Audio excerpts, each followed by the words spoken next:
Hello, everyone, and welcome to a new episode of the Cradle News Roundup coming to you live. As you know, my name is Esteban Carrillo. I am the news editor for The Cradle, and I'm joined by my colleagues, content creator and writer for The Cradle, Karim Shami, and a columnist for The Cradle Arabic, and columnist for The Cradle as well, and host of The Cradle Arabic podcast, Dr. Mohammed Hassan Suaidan. Thank you so much, guys, for joining me. Thank you everyone who's here now for joining us. Just to remind you, please, as soon as you arrive, just hit that like button and subscribe to our channel. Check out our memberships. Check out our Patreon, where you can become a direct supporter of the Cradle, and check out our merch store as well, where you can get some Cradle swag. You can find that on our website. As usual, so many things to talk about, really. But let's talk about a bit of a surprising development over the past couple of days, and that is Saudi Arabia and Pakistan signing a comprehensive defense agreement that is being described as NATO-like, a NATO-like mutual defense agreement between two Islamic states, one of them nuclear powered. Pakistan also, whose military relies in large part to Chinese to deals with China, right? China provides about 81% of Pakistan's military capabilities. We just saw these capabilities on display a couple of months ago in this like a flash war with India. Now, Saudi Arabia signing this security guarantee, the security pact, that it's very similar to the security pact, the mutual defense pact that they've been trying to get out of the U.S. for years now, since the Biden era, maybe even before that. Remember when Biden came in, he was promising to make Saudi Arabia a pariah, and then, he went after October 7th, and since then, they've been trying to get Saudi Arabia to sign a normalization deal with Israel in exchange for this mutual defense pact, for access to better equipment or more expansive U.S., armament. Now, kind of out of nowhere, although it's not out of nowhere, I must highlight, this deal has been in the works for a few years now. They signed it with Pakistan, which, before I let you guys go on, just a couple more things. Pakistan came under direct threat from Israel a few months ago after the 12-day war. Israeli officials were saying, among the many places we consider to be a threat to us is Pakistan, because we cannot allow an Islamic state, an Islamic republic, to have nuclear weapons, and because this would be a threat to us. And also, just a few days after the attacks in Qatar, which Axios earlier this week said did actually receive the approval of Donald Trump. The Israelis told Axios, which, Barak Rabin, former member of Unit 8200, that they did actually let Donald Trump know ahead of time of their attacks, giving him ample space to say no, and yet he didn't. So many things to unravel here. First of all, I want to hear your thoughts about the security pact between Pakistan and Saudi Arabia. Okay. Well, I always take things in international relations from different perspectives. I think the main thing to take into consideration is the timing of the signature. The timing of the signature reflects a Saudi response to what happened in Qatar, in Doha. Mainly, what happened in Qatar, what happened by Israel hitting Doha, alarmed all the region. Now, all the region is waiting Israel to just bomb any place around it. And Saudi Arabia is one of the countries in the region that doesn't think that the U.S. is able to protect it anymore, because it didn't protect Qatar, may not protect Saudi Arabia at a certain moment.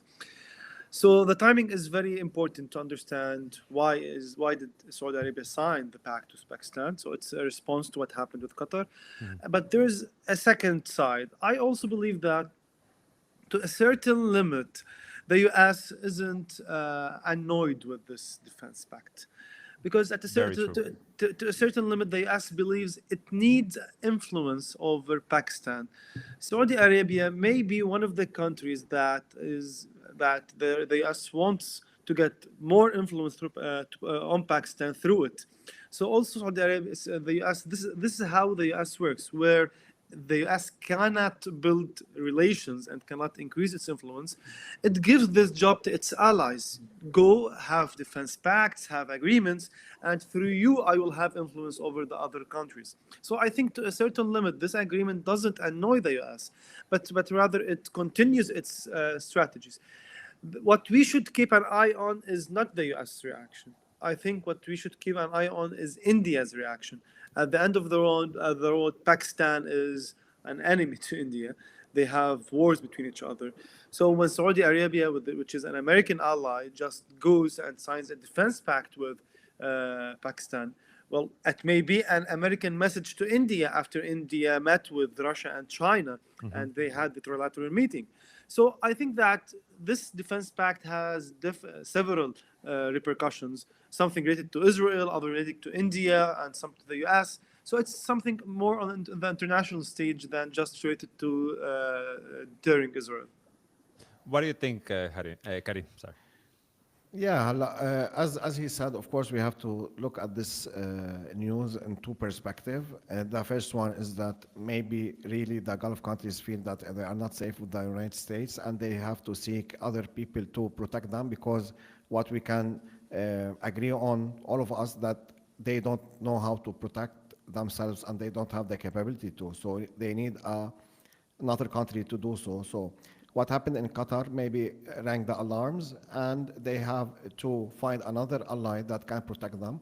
And the recent war between Pakistan and India, and the nuclear capabilities of Pakistan should be enough for that.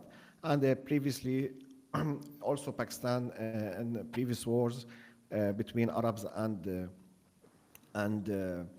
Israel, before Israel took over and the United States, all the Arab leaders, Pakistan historically sent more than once pilots and fighters that fought in 1967 and in the 70s with the Arabs. So it has this history. And the second phase is exactly what Suwaidan said. Maybe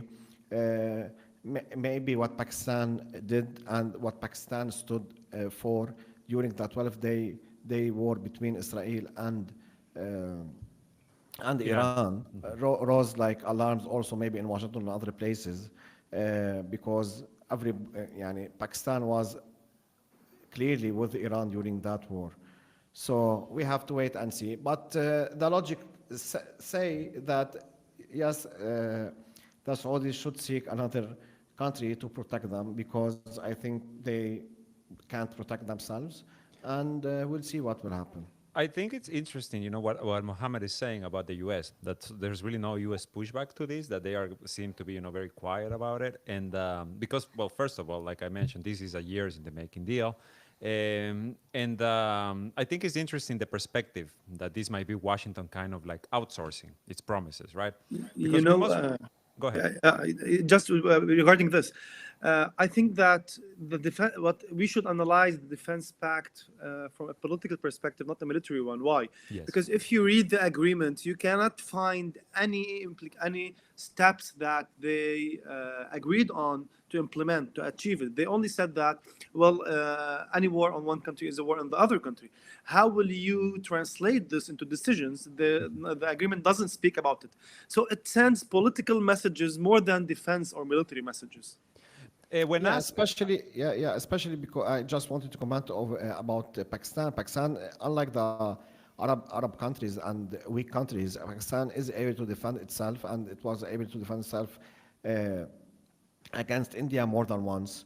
So I don't think also that the United States or Israel have leverage over Pakistan as they do over the Arab states, because technically they can't threaten Pakistan as they can threaten the Arab countries. And there's constitution in Pakistan, of course. There's many people in Pakistan and many officials, maybe including heads of states that are aligned with the United States. But the Pakistani army, I think it's a different thing, because the Pakistani army is a strong army that can defend its nation.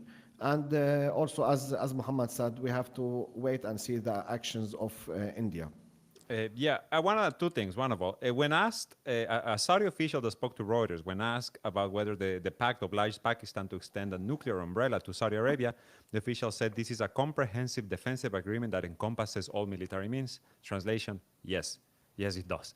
The other thing is this idea about the Pakistani government. I don't think the Pakistani government acts independently because we cannot forget that this is a government that was imposed on Pakistan via legislative coup just a couple of years ago, and that Pakistan to this day continues to persecute the Pakistan Ek Tarif Party, the PTI, that is like, Imran Khan's party. And Imran Khan is deposed from office by the U.S. Embassy. Remember, he showed documents of the U.S. Embassy saying, "Hey, we need to kick this guy He out." said it before they did it. Yani. He went to the Exactly, TV and that's talked why to they the did it. people. Remember, like the Pakistani parliament said, like because they just flooded him with cases, in this very clear cut case of lawfare. One of them was for disclosing like classified documents, that like threatened national security, and they meant the memo from the U.S. embassy that was talking about the coup. And now the guy who is in power right now, I always forget his name. I have it somewhere right here. Shehbaz Sharif. He is essentially, a U.S. puppet that is persecuting the PTI. They even jailed Imran Khan's wife. So this is not exactly, a sovereign government, so to speak. Although I do agree with you, Karim, in the military part, because from what I understand, and I'm going to be completely honest here, my understanding is not very expansive as far as Pakistani internal politics. But from what I understand, the military does kind of act on its own. And I just wanted to add that, to add to the context of what this move could entail. I think that it's not that the military acts on its own. In Pakistan, it always have been divided between two things. The military has always served the West, so it acts based on what the West wants it to act. For example, when Imran Khan was in Russia, the military in Russia, when he went to a visit to Russia, the military chief was in Africa, in a country that's allied with the U.S. So it's always have been this way. The political system, whether Imran Khan was allied more near to Russia or China, the military acts based on what they ask. Today, nothing changed. Today, I think also the military and the political leadership, they are both allied or near the US. That's what gave me several questions regarding if this agreement abides with the US interests or not. But also, don't you think that during the 12-year war that happened, yani yes? The 12-day war, the 12-day war. Yeah, the 12-day war, yani what Pakistani officials and especially the foreign minister, they had like very impressive and very strong commands over Israel, and they pledged to defend Iran and this stuff. So my opinion is that Pakistan is a Muslim country, and it's all of Muslims. So some messages should be sent to the people in order to stay in power. So I always think that, well, these messages are similar to what, for example, Erdogan is saying today, or similar to what other political leaders are saying today. Well, no one raises the voice like Turkey. No one raises the voice of Erdogan. But what did he do? Nothing. Nothing. He gave waivers. I understand that, but I just there's some facts that appeared or surfaced after that 12-day war is that there is many. Like Mossad agents in northern India to spy over Pakistan, and there were threats from the Israelis regarding Pakistan. So maybe they shifted because they thought they are an existential threat. Because, for instance, maybe they thought militarily that we have like a strategic depth, which is Iran, Iraq, blah, blah, blah. But now what happened is that if Iran failed, they will be next, because it's very clear now for many people that Israel doesn't want any Muslim country and any neighboring country to get strong enough to even stand against it. Even not now, even in the future. And for instance, once I heard an ex-minister in Israel, they asked him, there's no threat, that was before 7 October. they asked them why Israel doesn't accept the United States to help Saudi Arabia to make nuclear energy. He said, now there is no threat from Saudi Arabia, but what is the guarantee that after 30 years, maybe there will be someone like Abdel Nasser ruling Saudi Arabia, that will be a threat of us, for us. So that's how they think. So hopefully things are changing.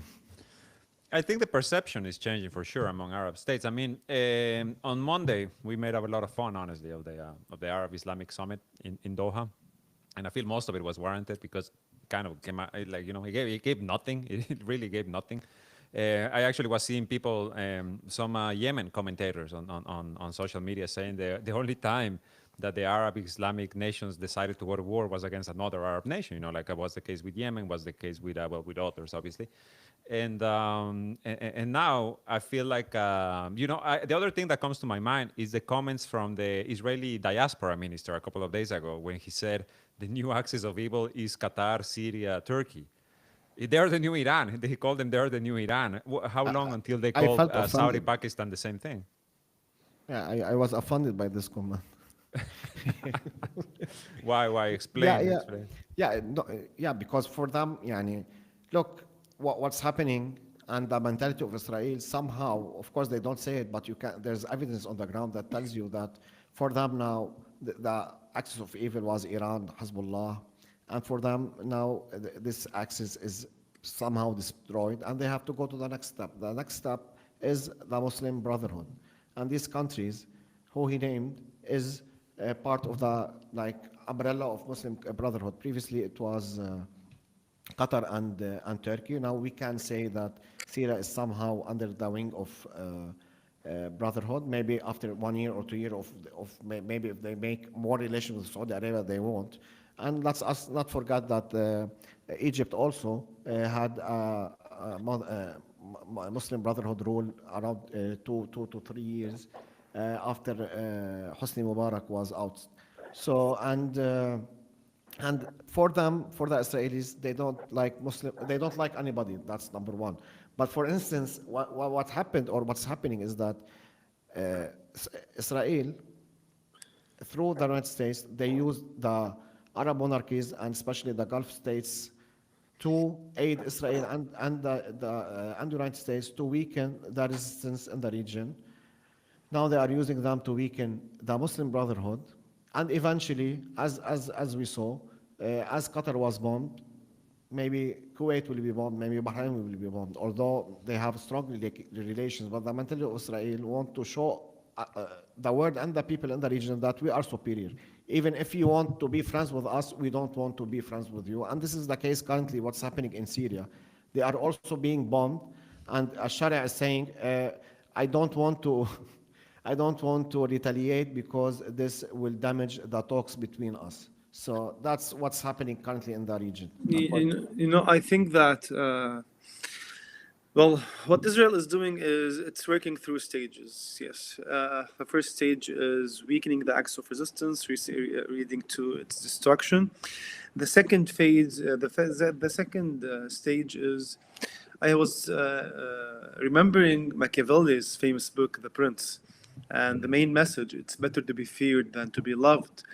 Through fear, you can make everyone obey you.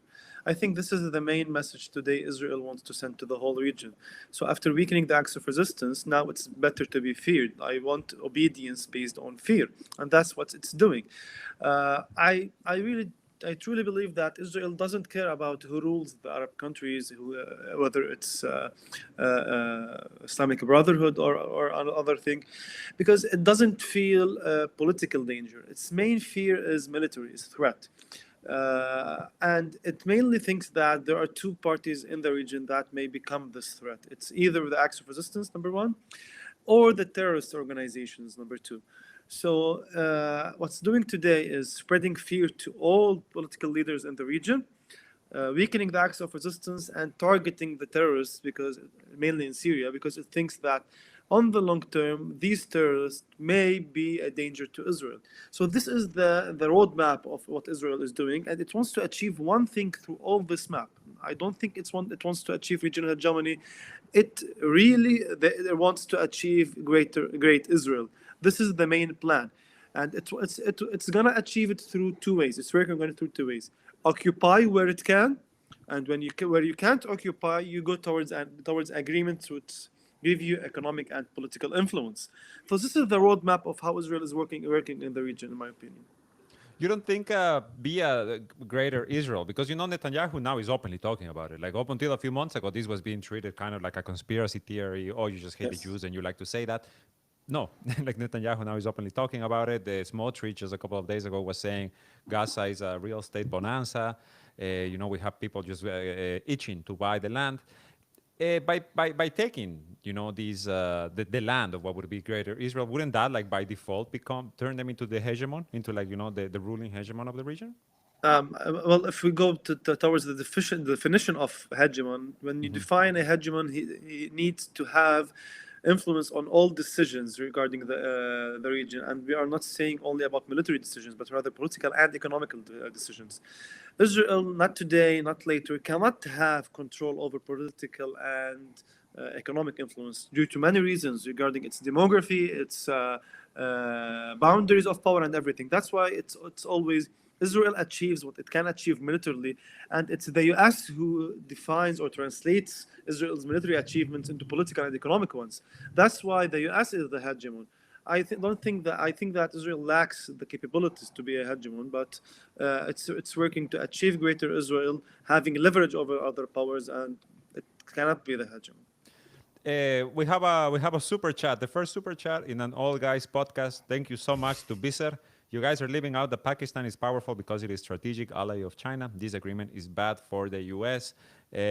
Well, we did kind of touch upon that, and I actually want to ask you guys something. And this is this a dead blow to Saudi Israel normalization? The Pakistan pact. For instance, if it was Iran, I might say yes, but Pakistan, I don't know if. To be honest, also, as you were honest, I'm not that into deep knowledge of internal Pakistani politics and external. I don't know if Swaydan and Dr. Look, Swaydan can answer. there are many countries that are allies with Israel, and Pakistan has good relations with. So it's not a deadlock for normalization between Saudi Arabia and Israel. And well, let's compare by example. There are several countries that Pakistan has mutual agreements. It sells and buys weapons from, and it has economic relations. And these countries have political relations with Israel. That's why it's Pakistan is similar to our region, to West Asia. People are against Israel. They want to resist it, but the political leaders, the rulers, they are in another place. In Pakistan, it's similar to that. The people are thumbing the political and economic and military leadership is another thing. So I don't think that it's going to affect the normalization between Saudi Arabia and Israel. What mainly affects this normalization are factors related to the region, to our region, mainly to what's happening in Gaza, mainly to Israel's actions. Here I have a very big question. Will Saudi Arabia go towards normalization as a solution to not being hit from Israel or not? I think this may be a new question today. Like a shield. Or maybe it will be an excuse when they do it, because if we read the few things that came out from the Doha summit, one of the things that all the Muslims and Arabs agreed upon is that what Israel did may stop the process of peace. And the process of peace, when you read it, it means the normalization between Arab Muslim countries and Israel. That's the meaning of it. Yes, and I just one thing, and being a Lebanese, I should send a message today that during this summit I was very upset, me and many Lebanese people, that when an Arab country like Qatar is being hit, and when Lebanon is being hit maybe every day, and we have martyrs in Lebanon, our president was in the summit speaking about peace with Israel. So I think this is a shame for the presidency. This is something that I'm not proud of, and we should shed light on.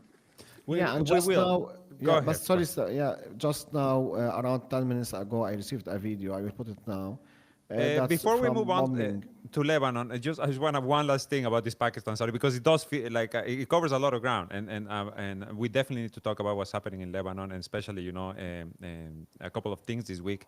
But another thing I just want to get your guys' thought of. Is this? Do you think this is a death blow? I asked about Israel normalization. Is it? What about the IMEC, the India, Middle East, Europe Economic Corridor? This land corridor that ran from the port of Mumbai, I think, through Saudi Arabia, UAE, Saudi Arabia, Jordan, Israel, off to Europe. I'm reading a tweet from Arnaud Bertrand, this French, I'm sure everybody in the chat recognizes who he is. He talks about that this deal might effectively extend the China-Pakistan economic corridor to the Persian Gulf and kill the IMEC. Do you guys agree, or do you feel like there's still just plenty of room for Israel to maneuver here? Well, I think what killed the IMEC was October 7, 2023. Because when you speak economy, when you speak economic corridors, the number one most important factor to achieve such projects is safety. You can't achieve an economic corridor when you are in danger. After October 7, no one in the world is now convinced that Israeli ports are protected. No one in the world believes that at a certain moment Yemen won't hit the Israeli ports. So when Israel was in danger, when the Yemenis proved to the whole world that Israeli ports will never be a safe place for ships, that is the moment where IMEC was killed. That was the moment where this project was buried. That's the moment where this project ended. I think this will open the way to other projects linking the Chinese-Pakistani economic corridor. And here I advise people to read. I have several articles regarding economic corridors published in the Cradle. So linking this may give a chance to link the Chinese-Pakistani economic corridor through West Asia to Europe. But the main problem here is the US. I think that the US till now has a huge influence all over to Saudi Arabia. So we should see and view if this influence will be used to not let Saudi Arabia be part of this economic corridor or not. As for IMEC, it's not about this defense pact leading to its end. The Yemenis after October 7, Palestinians after October 7 ended any possibility of the IMEC. I think one thing happened this week, and I just want to highlight this because Netanyahu, if I'm not mistaken, on Monday, he gave this speech that was kind of absurd in which he talks about we need to build, like we're being economically isolated, so we need to become self-sufficient. You know, he talks about building kind of like a war economy. We're not going to get investors, so we just need to start like building. And what did he say? We need to be Sparta. We need to be like Sparta. That's what he said. And the next day, the Israeli, what do you call it? The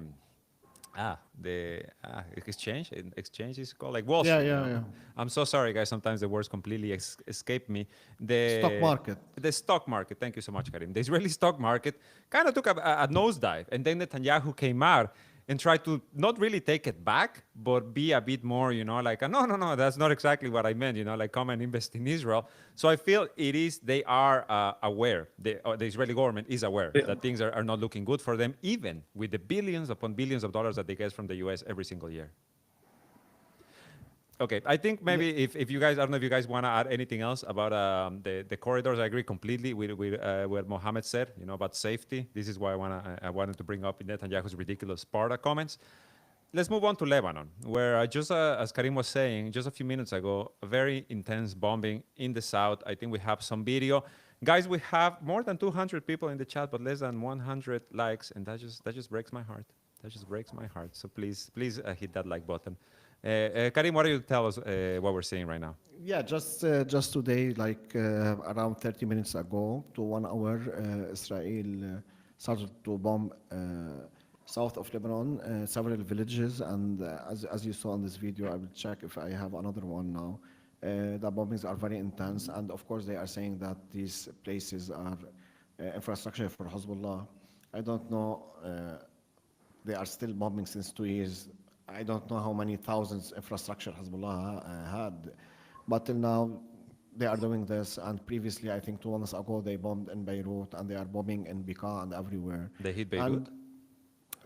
Months ago. Months ago, I'm sorry. Yeah, and after the deal, nobody knows what the deal was, but after the deal was signed, they are still bombing everywhere, and they are doing whatever they want. And of course, internally in Lebanon, of course, the government and many people in the government, they are pushing for Hezbollah to hand over their weapons. They are even trying to cancel the memorial of Sayyid Hassan Nasrallah, which is approaching. And it's, to be honest, it's very hard currently in Lebanon to live, especially if you're against the genocide and against the actions of Israel, because the atmosphere, or what they are making us live in currently, is that the Lebanese has, or Lebanon has no option but to normalize with Israel. And they are working for it, today and yesterday. And I just want to read a quote from Joseph Aoun, the president of Lebanon, that he said yesterday. He said, Lebanon has returned to the world map. And he sent, and I send a message abroad that it is a safe country. These people are delusional. Israel bombed Lebanon after the agreement more than like 2,000 times. Around 300 people died because of that. And he's saying that we are back, as if he had a back injury and now he's back to run or something. So these people are detached of reality, or that's the reality that they want, and the reality that they want Lebanon to be part of, that ignore a big sector of Lebanon, ignore a big portion of Lebanon. All what we want is this, like Beirut, some parts of Beirut, and till north of Beirut. That's what they are doing. The borders with Syria, nobody knows what's happening there. Many people are talking that Tripoli, which is the second biggest city in Lebanon, is willing, or they want to hand it over to Syria. And the south, as if they are telling Israel, come and hit us more and take the south. We just want to rule Beirut and northern Beirut, some mountains there, and that's Lebanon that we want. And they are not learning. They just bombed Qatar, and Syria is saying we are ready for normalization, and they are still bombing Syria. And they fail to know that when the Israelis go to protest over everything, they don't say death to Palestinians. They say death to Arabs. They don't want any Arab bordering them. And still they are working as if Hezbollah, or the people that support Hezbollah, are the Israelis. That's insane to see people outside of Lebanon talking and standing against Israel, and the Lebanese people that suffered from Israel since 1948, since its creation, they are talking and acting as if Israel is the savior. Give us your You thoughts. know, you know what? I think that there are two reasons that Israel, regarding today's hit on southern Lebanon. The first reason, and the main reason, is cognitive one, because they want to remind the Lebanese people that they still have leverage. They want to remind everyone that the war didn't end, and they can continue to act whenever they feel they can. So it's a cognitive reason. They want to achieve this on the cognitive side. But the second reason, and I think this is a very important one, is that they are truly annoyed that in the south of Lebanon, in countries that are near the borders, there are Lebanese people who returned to their houses. Today, for example, in Maisel Jabal, there are around 600 families, around 2,000 people in Maisel Jabal, which is on the borders, which is near the borders of Israel. So when you have around 2,000 people there in a village near the borders, this annoys Israel. Israel doesn't want anyone to stay there. So this is the second reason, but this also gives us another thing. This gives us a small understanding of how the people of the south of Lebanon think. This gives us a certain understanding of how much they are attached to their lands. They are on the borders, and if Israel's narrative is that there is some bases or some weapons for Hezbollah there, well, this village is on the borders. You have been acting and destroying on this village since November 2024, since the war ended till now. So after around 9 or 10 months since the war ended, and you have been bombing this village, and there are still weapons there, then Hezbollah is Superman, that he is still capable of hiding them. So the Israel's narrative is really weak. I think there are two main reasons. It doesn't want the people to stay there. And the other reason is a cognitive one, because it wants the Lebanese people to always feel feared, always feel weak. And this reflects a misunderstanding of the Lebanese people. Well, I will tell all the audience now. If you want to understand Lebanese people, you should know that we are one of the most attached nations to our lands. We are one of the most attached nations to our identity. We are one of the most nations that hate Israel because she killed our brothers and sisters and families. We would never surrender our land, whatever it costed. When we decided to fight Israel, we knew the costs. We are not stupid. We knew the costs, and we are willing to pay the price needed just to protect ourselves and protect our land. Very well Yeah, put, Mohammed. Esteban, just let me say, just now I displayed a video. This video just appeared on Israeli channels. The Yemenis managed to penetrate the defenses, and drone landed in Eilat. They are saying near a hotel or near This something. is Just from it's Yemen. still, yeah, from Yemen just now. Yeah, this is the footage. Ah, I don't know I if it's see. clear now. You'll see a plane hitting down. Yeah, so we'll see. Maybe I if want there's to. updates, we'll say it. You know, Yes. there's one interesting thing, and I think it highlights exactly what Mohammed just said about the Lebanese people's attachment to their land. This year, Lebanon had more tourists arrive in Beirut's international airport than any year since 2019, since the economic collapse in 2019. On the other hand, in occupied Palestine, in Ben Gurion Airport, you have a marked decline. The tourism industry is on its deathbed. The people making aliyah to Israel, they keep decreasing every year. There's more people leaving. There's more Jews leaving Israel than them arriving. And this is according to a report that came out this week by one of the ministries that put out this report. So, you know, I feel like there is this kind of like deep-seated hatred that you see this country like Lebanon that is, you know, just crisis after crisis after crisis and destruction and bombing, etc., and yet they have everyone coming back for the summer, everyone coming back for the holidays. You know, just people flock back to their land no matter what. I remember what happened with the November ceasefire, that people were waiting until midnight at 12:01 when Israel stopped finally bombing, because that last day they were bombing relentlessly, nonstop.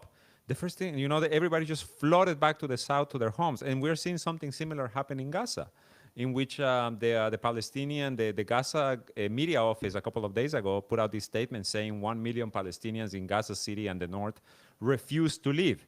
Now, I think the word that they're using there, refuse, might be a bit too broad for everyone, because I feel like many of them are just simply unable to leave, or, you know, the conditions in the south of the strip are just completely extreme overcrowding, you know, and completely no safety also, because everywhere's getting bombed.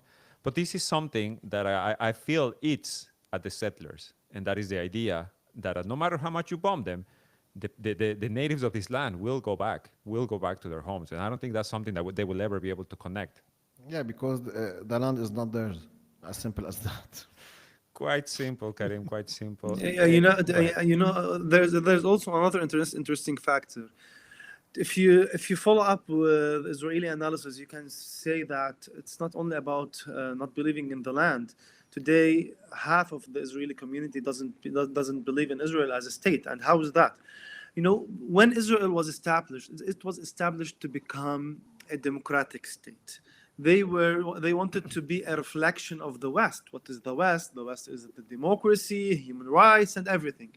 Today, inside of Israel, you have a division between the right wing, which reflects around 40 to 48%, and you have the liberals, which reflect also about half of the community.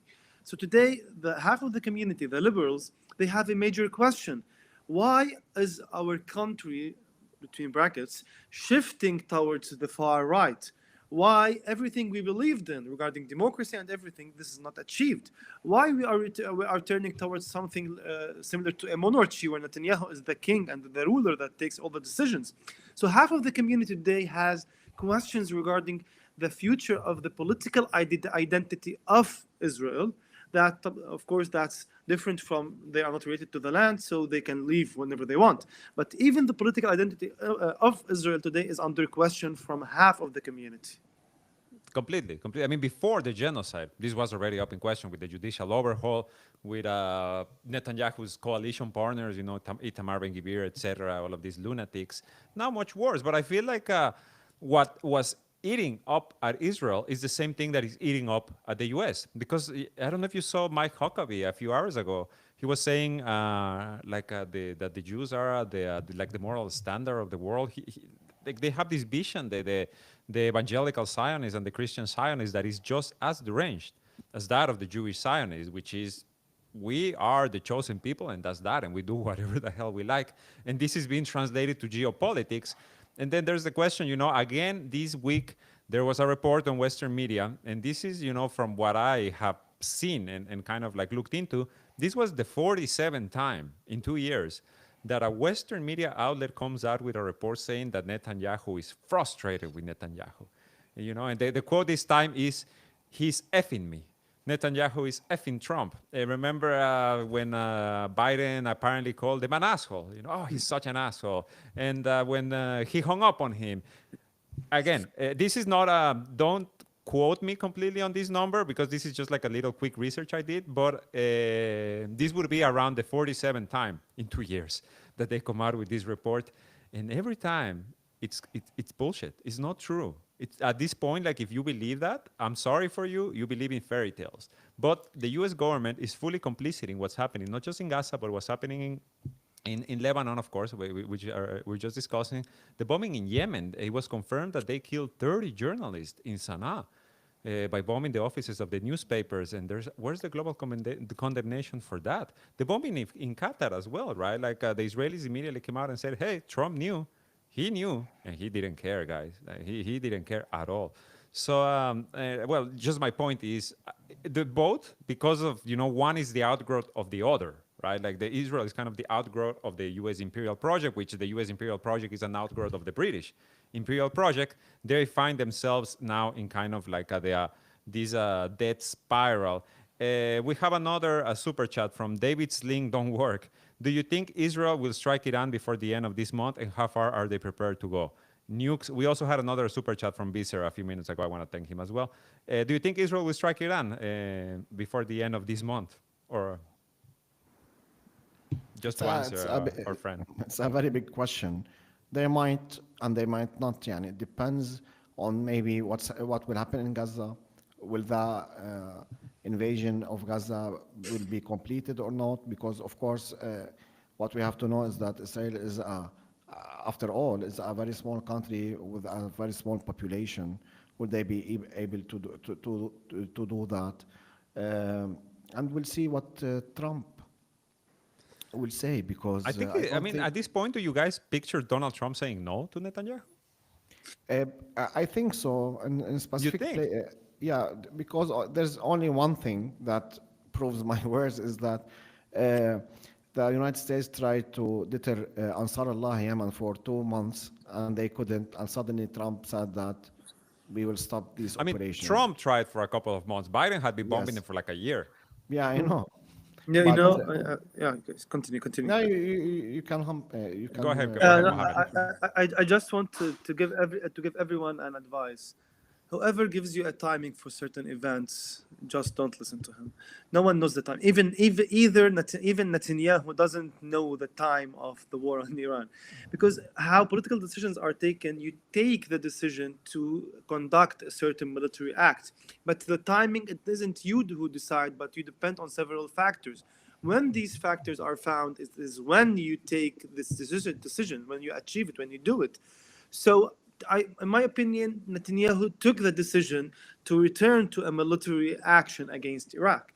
Regarding the timing, it's based on several factors. Even Netanyahu doesn't know when the timing is. But the decision, I think that yes, he is preparing to, he wants to do so, but the timing, he doesn't know it.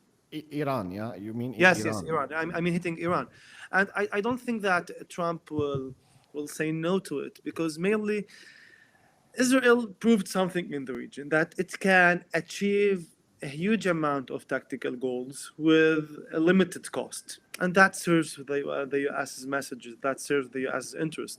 The problem with Israel, the problem with the US isn't with this.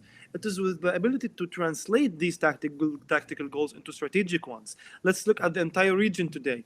There is no strategic American-Israeli interest achieved, but there are huge amounts of tactical goals with limited cost. So if you go and hit Iran again and you achieve more tactical goals, why would Trump say no if the price or cost of this hit is limited?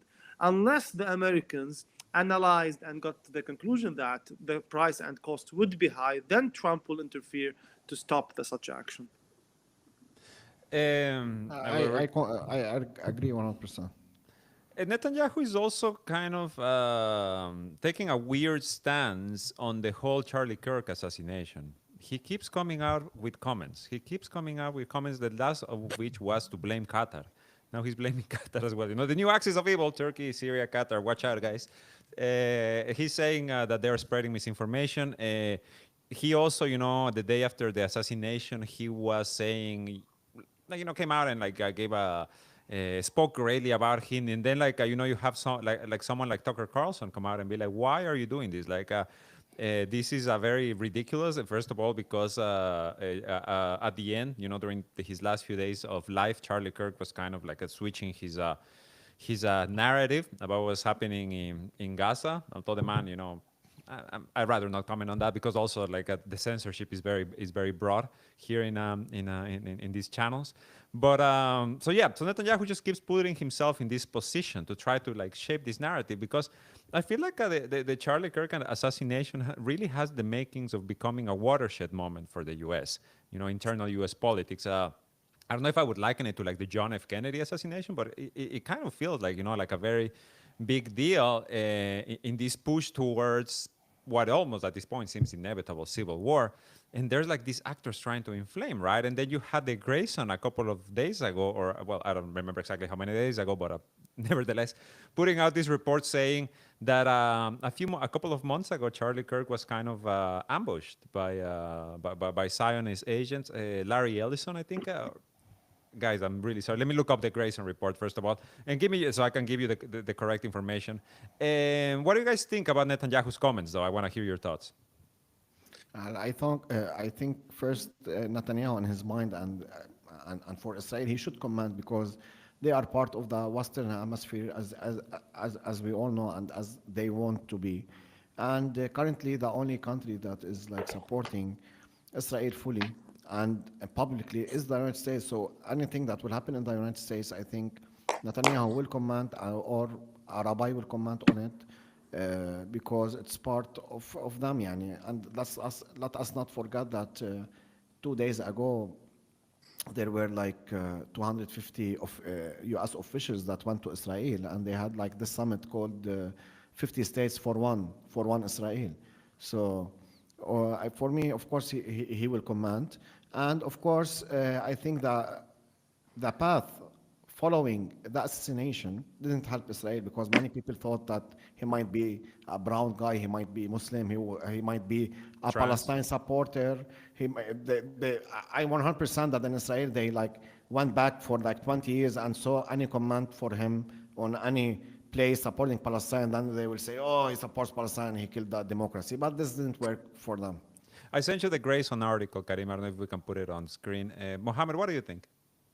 I think there's also a very important thing here to take into consideration. You know, after October 7, 2023, and because of what Israel did, the crimes it did inside of Gaza and inside of Lebanon, inside the region, today it's very easy to say, to convince anyone that, well, Israel is responsible to kill anyone in the US. It wasn't easy before. So before, if you had accused Israel of killing anyone, so you will be accusing a democratic state, some state that abides by human rights and everything. Today, everyone in the world knows that, yes, Israel kills people. Yes, Israel can take such actions. That's why Netanyahu is having to speak a lot about the topic. And this is one of the shifts in the public audience globally. Today, all the public audience is ready to take the narrative that Israel is killing.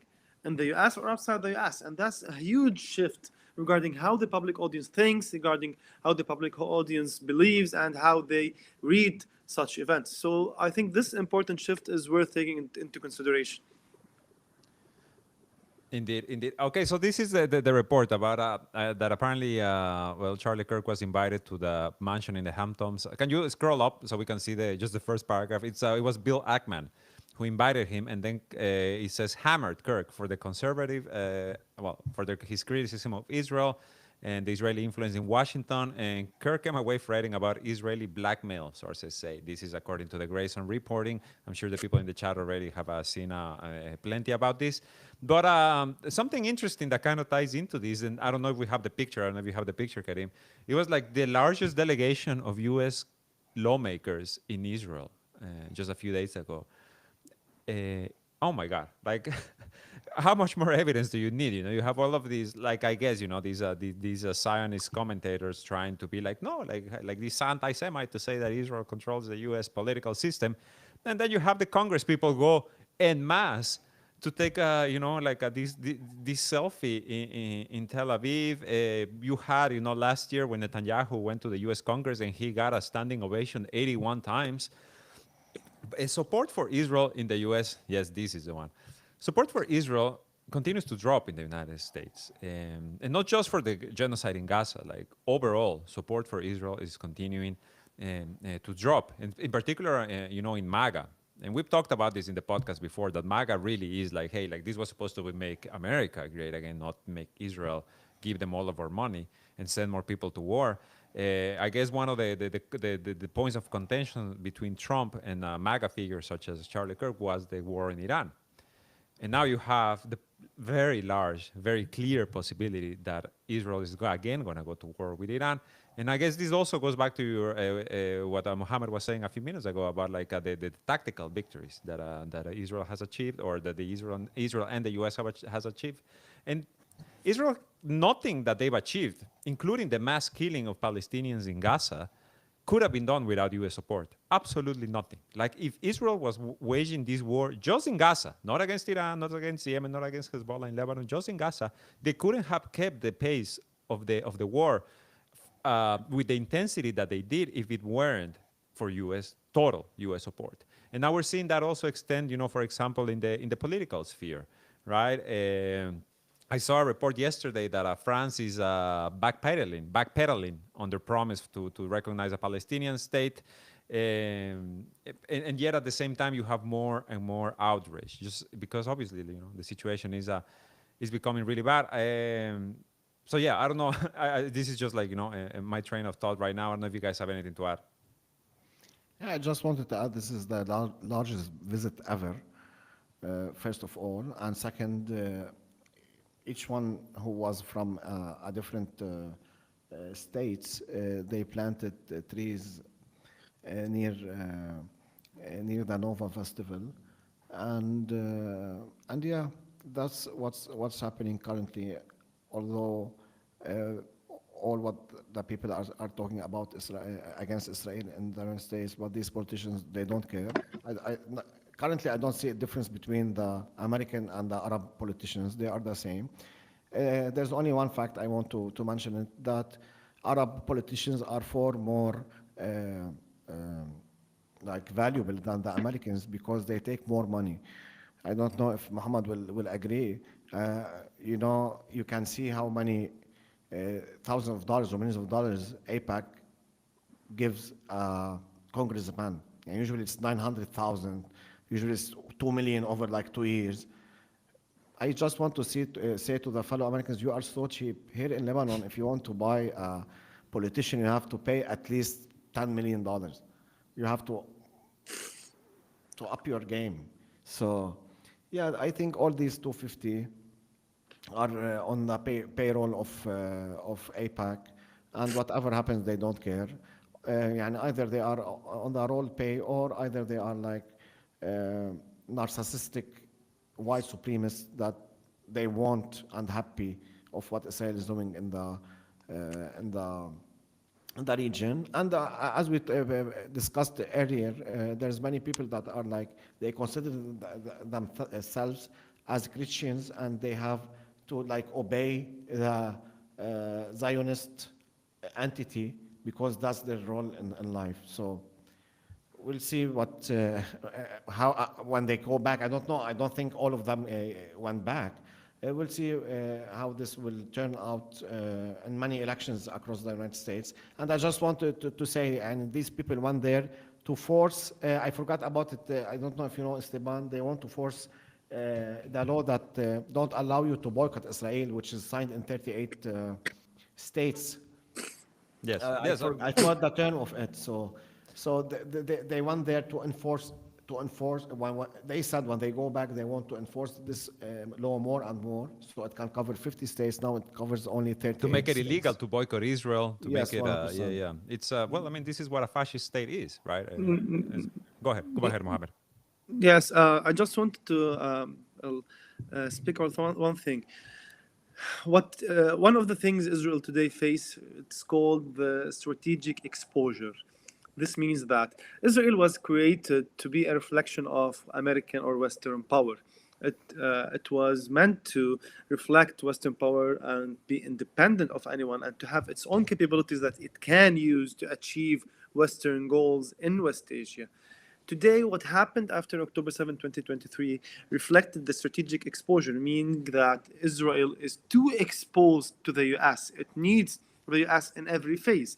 And a specific clue is that, well, the Israelis published a study that says the air defenses used by Israel against Iran, 80% of them are Americans, 20% are Israelis. So 80% of the defense capabilities of Israel is American. So without the American capabilities, Israel will only be able to protect itself towards 20%. And the other 80%, it will be exposed to Iranian missiles, to Yemeni missiles.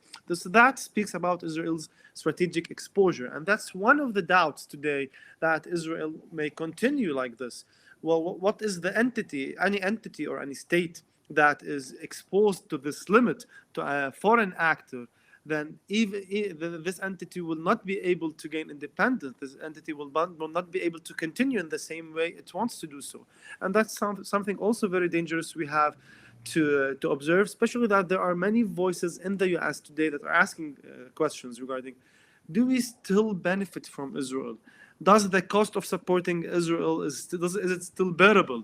This is because of the strategic exposure, because it reached a high limit. Today, there is a question in the US. So if you are exposed to this limit to the US and there is doubts in the US, then your future is threatened.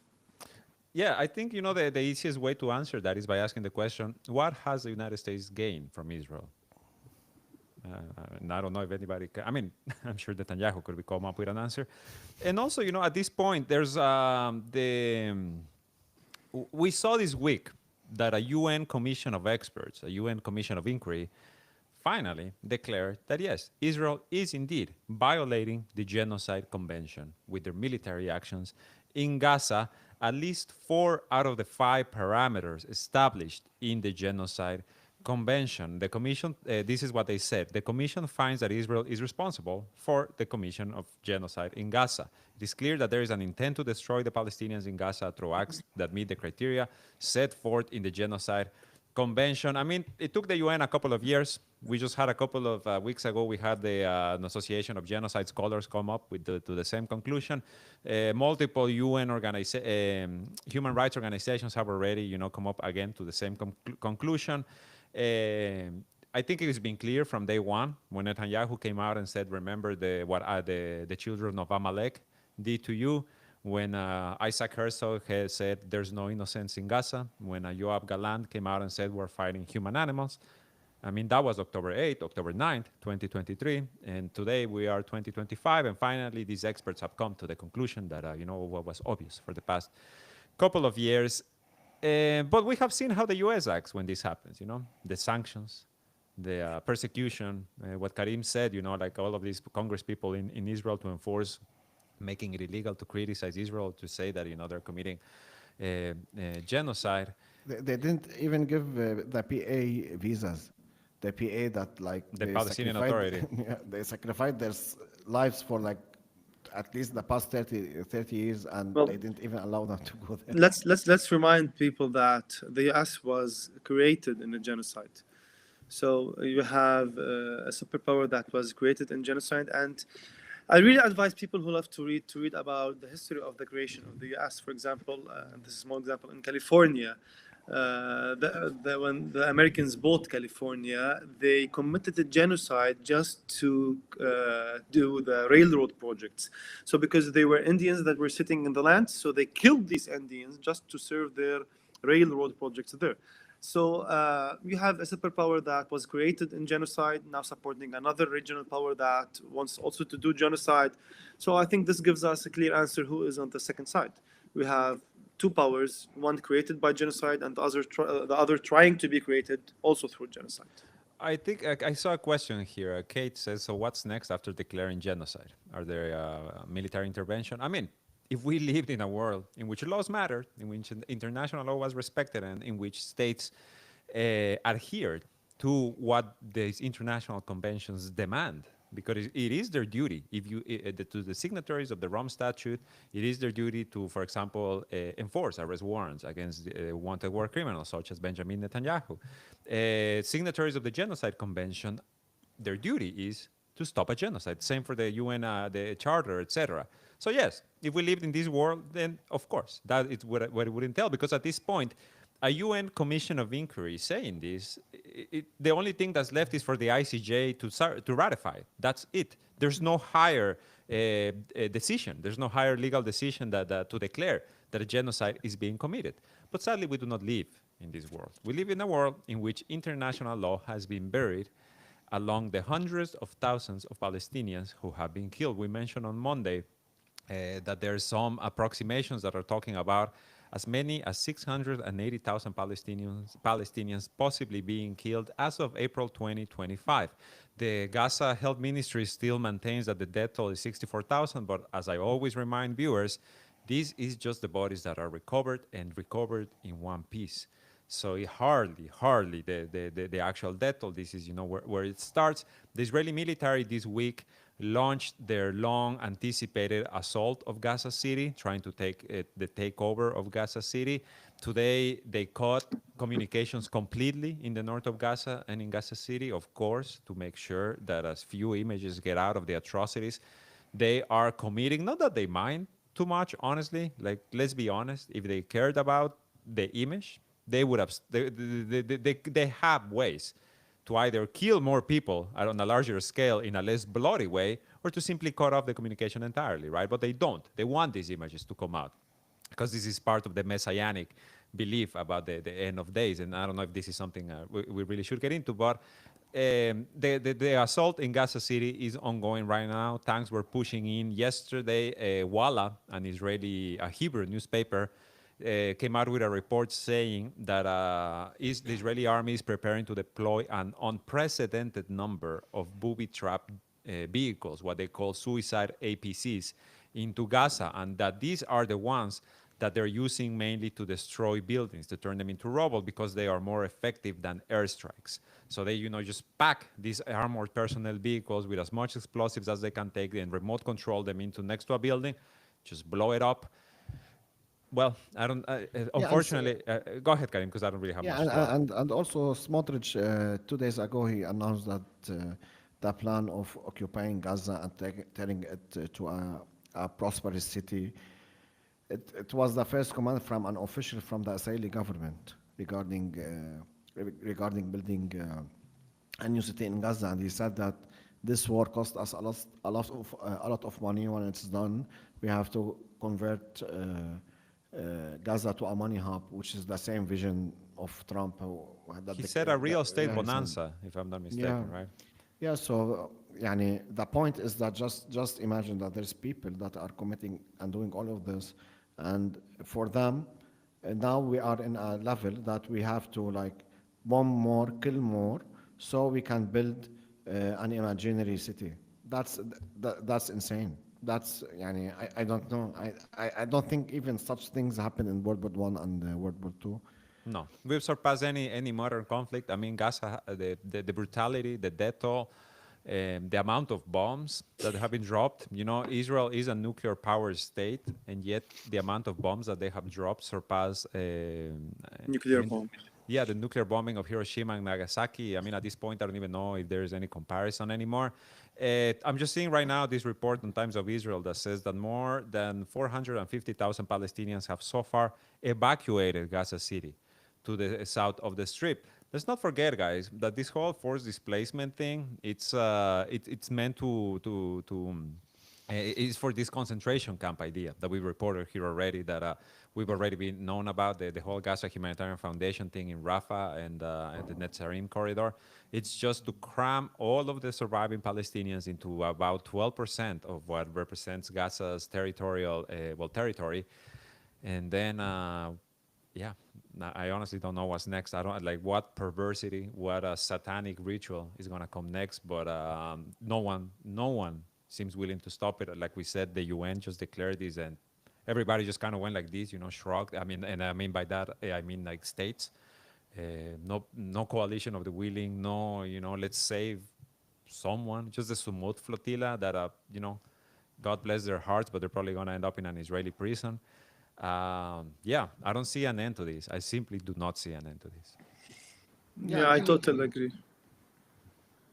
Yeah, I think it's the biggest tragedy in history.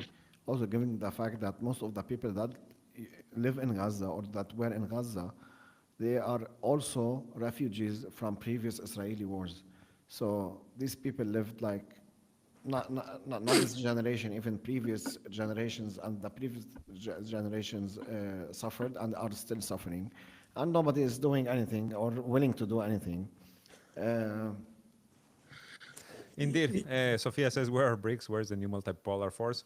They're making deals. They're making deals. In geopolitics, there are no friendships, there are no interests, there are no ethics, I would even say. There are simply Yes, but interests. let's also make it clear that you can never compare the ally or the alliance between, for example, Iran, Russia, China, or the good relations there with the NATO or the Western alliance, not because the difference of power, but rather because when you speak about the Western coalition, you're speaking about a coalition that has been since 1950s. So it has been since almost 75 years. So this coalition has been built upon throughout time. It was tried in different parts of the world, and they now understand how they should act. Whereas when you speak on the other side, you still have a coalition that is under construction till now. They don't know what's the red line for each country, so they are building a new coalition, so we can't control between each other. But what we can say is that, well, this is something we can build upon, maybe in the near future. Then we will have a coalition that can act against the enemies. And regarding Gaza, I don't think that anyone in the world can speak and give what's happening a right description. It's a tragedy. It's more than a tragedy, and words can't be put in one sentence regarding that. But what I always like to emphasize when I speak about Gaza, that when you see the worst tragedy in the modern history, and you still see that the people in Gaza are not willing to give their lands, then you understand how much they are attached to their case. And when you see how some Western university students react to what's happening in Gaza, you also see that, yes, I can depend on these guys in the near future, maybe. And I'm sorry to say that when you see how the Arabs act, you know that there is nothing called the Arabic community anymore, but rather there's Arabic leaders that are serving the West. So Gaza exposed a lot of things. It revealed the truth about many of the university students in the West. It revealed the truth regarding the Arab world. It revealed the truth regarding how much Palestinians are attached to their lands. And it revealed how much insanity do all of us have in our hearts. So the level you support Gaza is the level of the insanity inside your heart, humanity, inside your heart. Very well put, very well put. I feel Gaza has become a mirror is a mirror to the entire world, and it has, unmasked everything. I feel like obviously there's no turning back, and the reason why, even though we are saying now no one's gonna come and save the Palestinians in Gaza, is that this genocidal entity is not gonna stop in Gaza. The West Bank's next, Lebanon after that, Syria already they took, the land that for sure they want to take more. I don't know what will change with political shifts inside Israel. I feel like maybe the methods will change, but the goal is going to be the same because the goal of the Zionist entity has been the same since 1948. In any case, guys, unless you want to add anything else, maybe we can wrap up for this week. I want to thank everyone who joined us this week. And to remind you to please hit the like button. I feel bad. Sometimes we, at the last couple of times we leave you on a down note to the people who join us. But make sure to leave a like. Make sure to leave a comment. It helps us with our self-esteem, but also with the algorithm to break, to get to more people. Check out our Patreon. Become a supporter of the Cradle. Check out our merch. You can get, official Cradle merch like this beautiful mug or T-shirts, hoodies, etc. And check out the Cradle Arabic podcast, and we'll see you on Monday. Thank you so much for joining us. Bye-bye. Bye bye.